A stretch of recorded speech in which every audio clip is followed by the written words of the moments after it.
Hey everybody, I'm Sean Hammond, Editor-in-Chief of Premier Guitar. We're here today talking about the Egnater tweaker amp. That's a little tiny lunchbox head powered by two 6v6 power tubes with a 112 cab here loaded with a Celestion G12H30.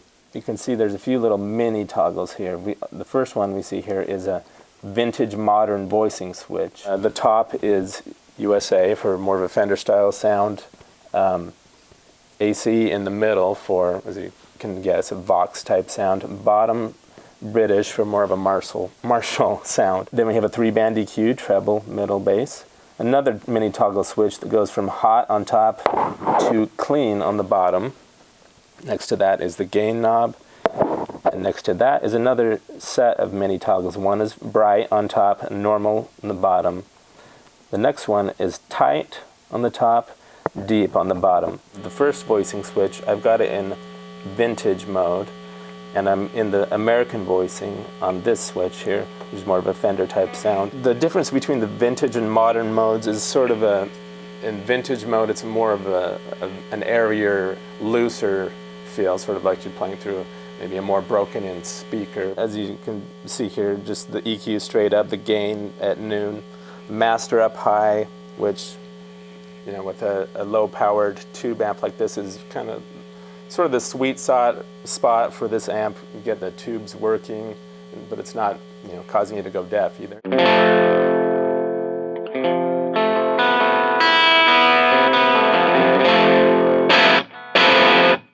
We'll flip it down to modern.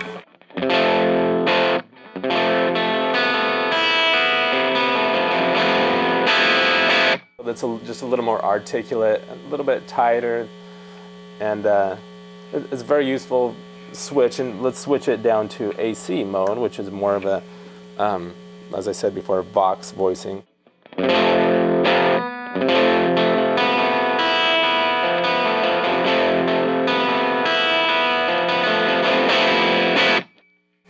That's in modern voicing over here now. You can hear more mid-range in there. I think you can hear a little bit of that Vox character. Flip it up to vintage.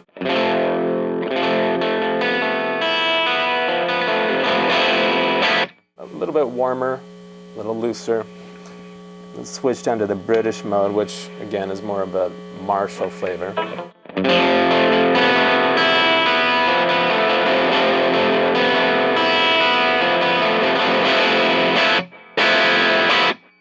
So now we're in the vintage mode, British voicing, and you can hear that's got more hair on it, a little more grind and toothiness to it. Let's flip it down to modern, still on the British Marshall type voicing.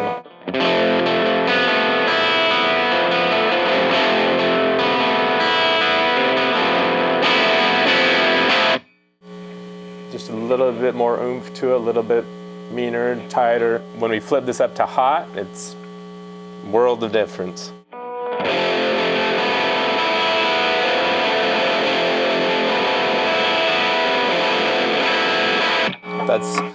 That's in modern voicing still. Let's flip it back to vintage, give you a taste of how the hot setting on the gain toggle sounds in vintage mode.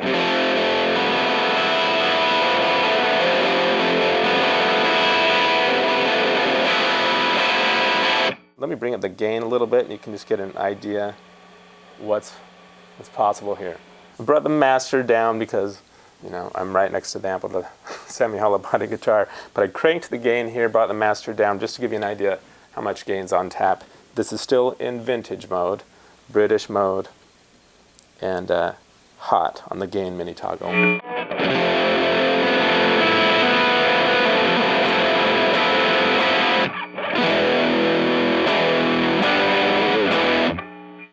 Now we're same mode. Everything's the same. I've flipped it down to modern with the gain cranked in the British sounding mode.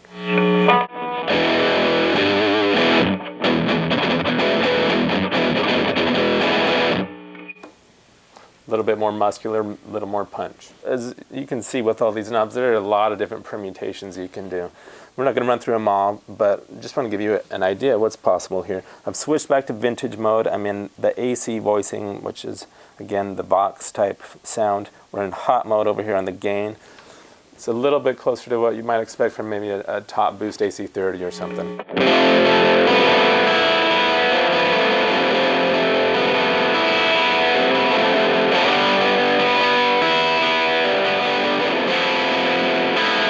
So now I'm going to bring the bright switch in, see what that does to this Vox type sound.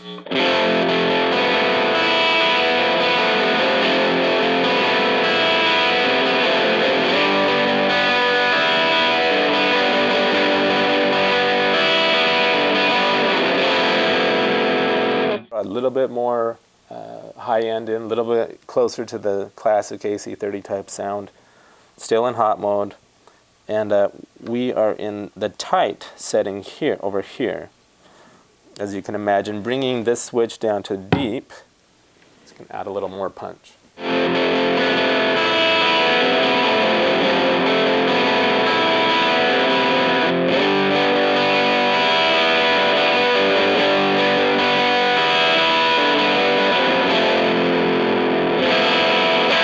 We're going to go back to the American voicing, the USA voicing, which is more Fendery. Leave it in the hot gain voicing.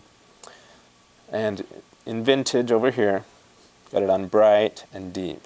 So you'll notice that I'm playing mostly the same types of chords over and over, not trying to be redundant, just trying to give you an idea how all these different settings sound for the same basic stuff.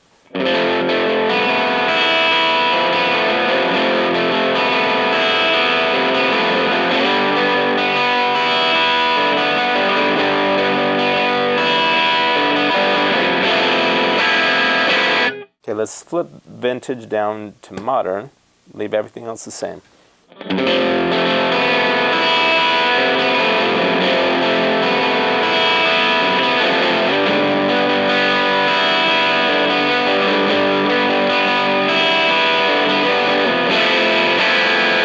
At 15 watts, you don't have a ton of headroom. I mean, you can get some great clean sounds. And I've played this with a band, and it cuts through fine. With like I said, you don't have a ton of headroom on the clean sounds, but it cuts it. On the back panel, it's pretty simple but straightforward. But one of the really cool things is you do have an effects loop. This thing works great with a reverb, a delay pedal, and obviously at the price we're talking about here, there's no reverb, and a lot of people may miss that. But I can attest to the fact that this thing sounds amazing with a really good reverb or delay through the effects loop. To the right of that, you've got an impedance selector for 4 ohms, 8 ohms, or 16 ohms, 16 ohms being the factory setting to work with the cab, the Tweaker 112X cab here with the G12H30. You can see through the vented back panel the 3 12IX7 tubes for the preamp, and there are 2 6v6 tubes powering it.